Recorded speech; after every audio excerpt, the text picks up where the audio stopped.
예수님께서 그 제자들을 데리고 산에 올라가셨는데, 우리가 알고 있는 제자들은 12명인데 12명을 다 데리고 산에 올라가지 않으셨어요. 베드로와 야고보와 요한만 데리고 올라가셨습니다. 그 산에서 예수님의 모습이 변화됐어요. 옷이 하얘지고 빛이 나고 산에 구름이 덮이고 죽었던 모세와 엘리야가 나타나고 어떤 하나님의 음성이 크게 들리는 어떤 기이한 현상들이 일어났습니다.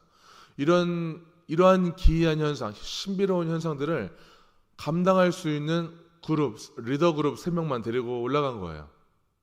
근데 정말 그 일들을 겪어보니까 그 베드로와 야고보와 요한이 두려워 떨었어요. 이게 뭐지? 이게 무슨 일이지?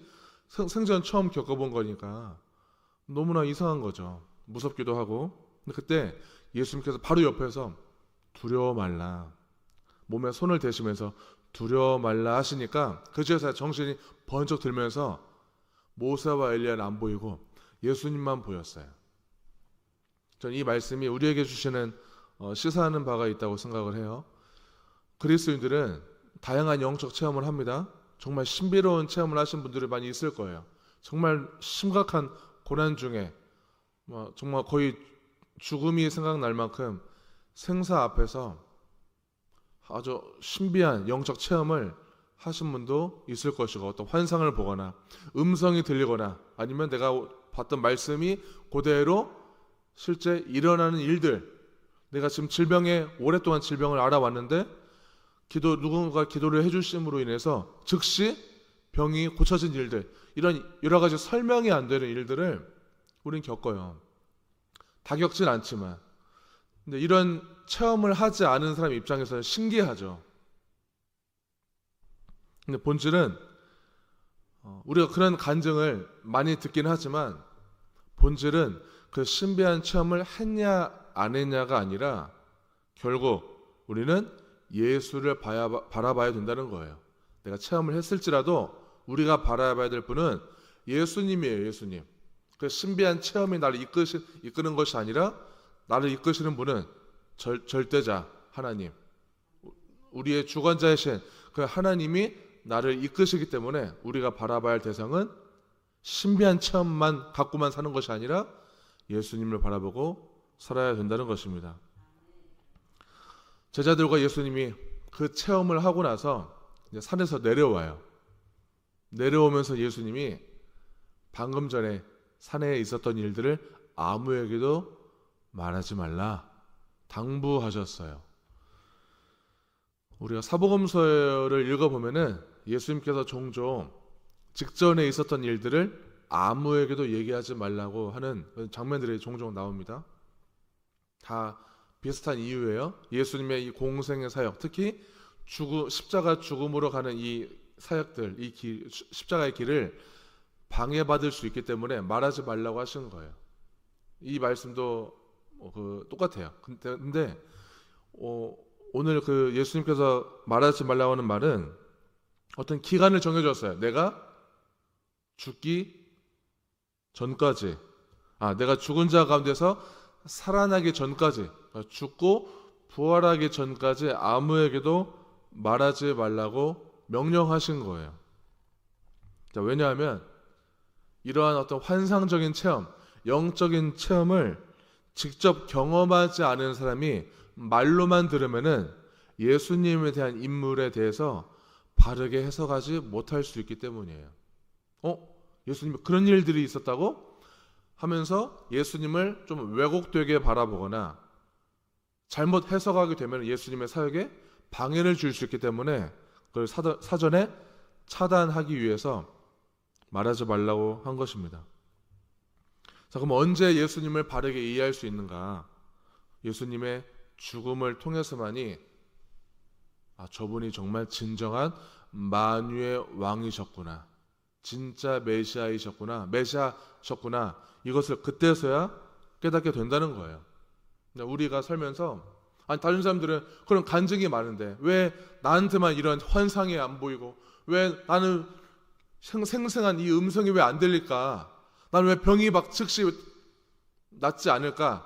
이렇게 좀 서운한 부분이 있어도 하나님께서 그 신비한 체험을 그 사람에게 보여주신 이유가 있고 안 보여주신 이유가 있다는 거예요.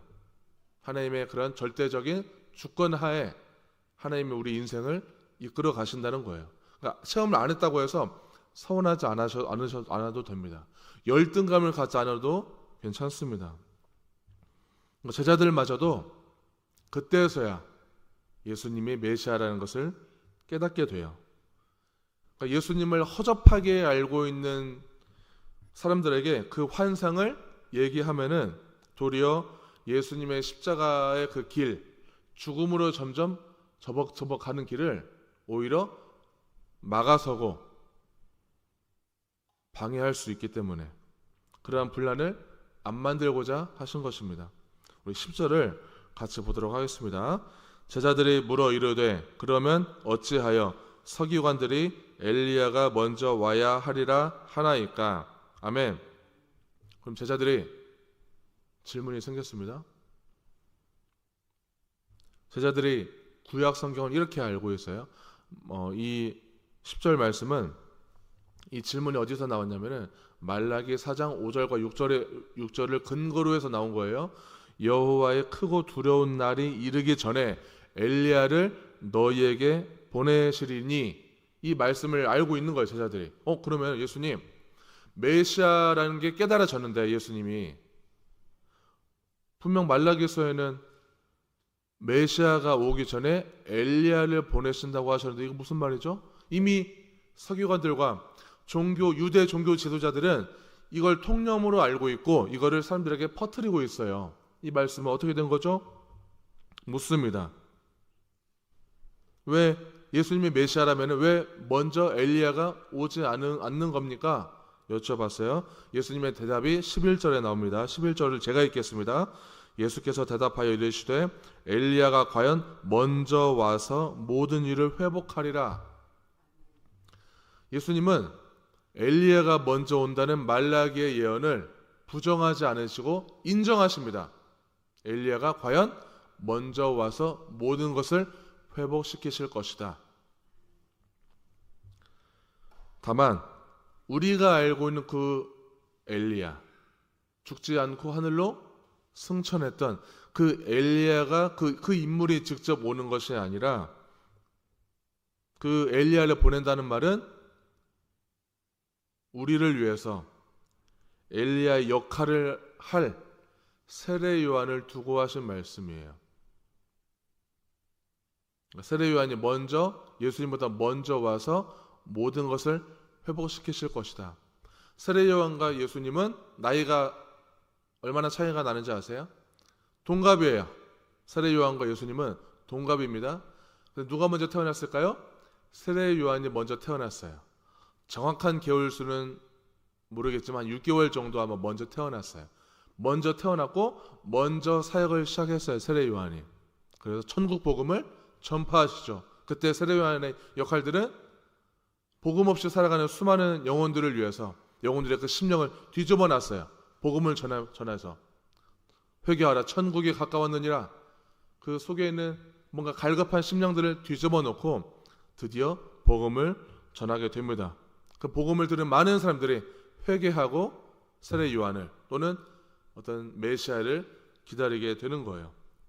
그러면서 점점점 하나님과의 관계 회복을 시작하도록 사역을 시작하셨어요.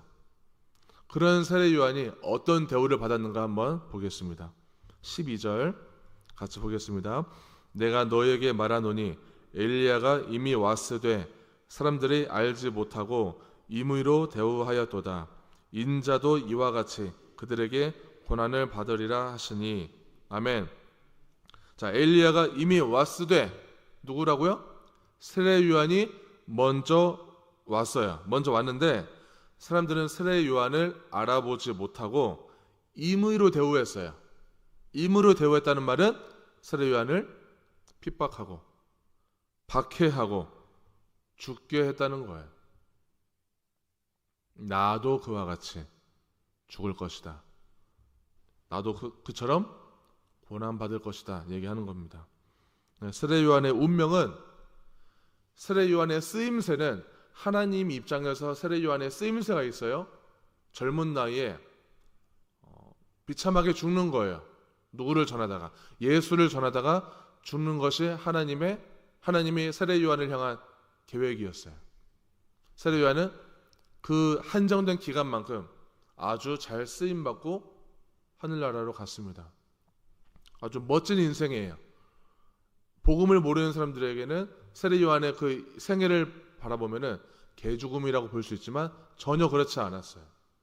예수가 나타나기 전에, 사역하기 전에 먼저 그 길을 깔아 나온 역할들, 예수를 전한 사람으로서 잘 쓰임 받았습니다. 세례 요한의 그 죽음은, 그 사역은 메시아의 고난과 죽음을 예표한 것처럼 메시아의 길은 인간이 기대하는 화려한 길이 아니라 고난과 희생의 길이라는 것을 알려주셨어요. 그 고난과 희생, 죽음을 통해서야만 하나님의 영광이 나타나는 것입니다. 자, 그제서야 이 세 명의 제자들은 예수가 말한 엘리야가 세례 요한이라는 것을 깨달았습니다. 자, 13절 같이 한번 보겠습니다. 그제서야 제자들이 예수께서 말씀하신 것이 세례 요한인 줄을 깨달으니라. 아멘. 아주 짧은 그 산 위에서 있었던 일들이지만 제자들에게는 정말 놀라운 영적 통찰이 일어난 거예요. 예수님이 설명해 주셨고, 엘리야에 대한 설명을 해주셨고, 어떤 신비한 체험을 보여주셨고, 이거에 대해서 손을 대시면서 두려워하지 말라, 어떤 인간적인 면모도 성품도 보여주셨고, 이런 모든 것들을 통해서, 신비한 체험들을 통해서 이분이 정말 메시아가 맞구나, 이것들을 깨닫는 거죠. 그런 어떤 침묵을 지시한 것들, 이런 해석들을 보고 점차 이제 예수님에 대한 영적인 눈이 열리는 것입니다. 구약의 말씀, 구약에서의 말씀도 점차 바르게 해석되어 가는 거예요. 예수가 누군지 알게 되면은, 우리가 복음에 눈이 뜨게 되면은, 우리가 그동안 읽어만 왔던, 암송만 해왔던 구약의 말씀, 그리고 성경의 말씀들이 이해가 되는 거예요. 그리고 성경을 바르게 이해하는 통찰의 방법 중에 하나는 절대자이신 신이 고난당하는 그 역설을 받아들이고 성경을 읽는 겁니다. 이 세상의 모든 신은 인간을 위해 죽지 않았어요. 오히려 인간의 욕망을 들어주는 도깨비 방망이 같은 신이고, 램프의 요정 진리 같은 신이고, 자판기 같은 신이에요. 인풋하면 아웃풋 해줘야 되는 그 신으로만 여겨졌고, 그런 신을 만들어 놨지만 우리가 믿는 예수님은 절대자이시면서 전능하시면서 그 신이 우리를 위해서 죽는 이야기가 담겨있는 진리의 말씀인 것입니다. 그 역설을 받아들일 때 신이 직접 고난을 당하고 죽음으로 인해서 인류를 구원하는 그 파워풀한 능력을 보여주셨어요. 이걸 우리에게 가져와 본다면은 인간의 삶에도 고통이 없기를 바라지 말고, 고통을 통해서 더 진리에 가까워지는 축복이 있다는 것입니다. 고통을 겪어보니까, 고난과 핍박을 내가 당해보니까, 그때 너무너무 힘들었지만 생각해보니까 그 고난과 핍박을 통해서 주님의 영광이 더 가까워질 수 있었고, 내가 하나님을 더 뜨겁게 만날 수 있었고, 내가 그 아픔을 통해서 오히려 그 아픔 이전으로 돌아가고 싶지 않은, 하나님을 알기 전, 하나님을 더 깊이 만나기 전으로 돌아가고 싶지 않은, 오히려 차라리 지금이 더 나은 그런 고백이 나온다는 거예요. 그러니까 고통은, 내가 겪었던 그 고통과 아픔과 상처들, 이런 것들은 결코 흠이 아니라 값진 인생으로 가는 하나님의 주권적인 계획이 숨어 있음을 우리는 발견하게 됩니다. 예수님께서는 그러한 영광을 드러내심으로써 십자가의 길이 결코 실패가 아님을 알려주셨어요. 내가 죽는 길은 걱정할 일이 아니고, 실패가 아니고 그게 끝이 아니다. 예수님은 부활로 완전히 우리에게 승리의 길을 보장한다는 것을 알려주셨습니다. 그 구원의 영광은 사람들을 호령하는 어떤 권력자의 어떤 권세 이런 것들 그런 영광이 아니라 어리석은 죄인을 통해서 어리석은 죄인을 위해서 고난 당하시고 또 생명을 주신 영광인 것입니다. 주님의 제자는 그 영광을 바라보면서 주님이 가신 십자가의 길을 담대히 따라가는 자들입니다. 우리가 살아갈 때 내 잘난맛에 취하고 자존심을 세우는 그런 삶을 버리고 오늘도 예수님처럼 나도 처참하게 죽노라, 나도 처참하게 그 고통에 따라가겠습니다 하는 그런 고통을 죽음과 버금되는 그 고통을 기꺼이 감당하고자 하는 그런 결단이 있는 삶. 내가 설령 오늘 또 아프더라도 오늘 또 무슨 일이 내 마음처럼 삶이 펼쳐지지 않는다 할지라도 하나님의 그 사건을 나에게 이미 나를 위해서 하나님의 그 주권적인 계획이 들어있음을 기억하고 오늘도 무슨 일이 벌어지든지 간에 하나님께 전적으로 의존하는 그래서 승리하는 모든 성도님들 다 되시기를 축복합니다.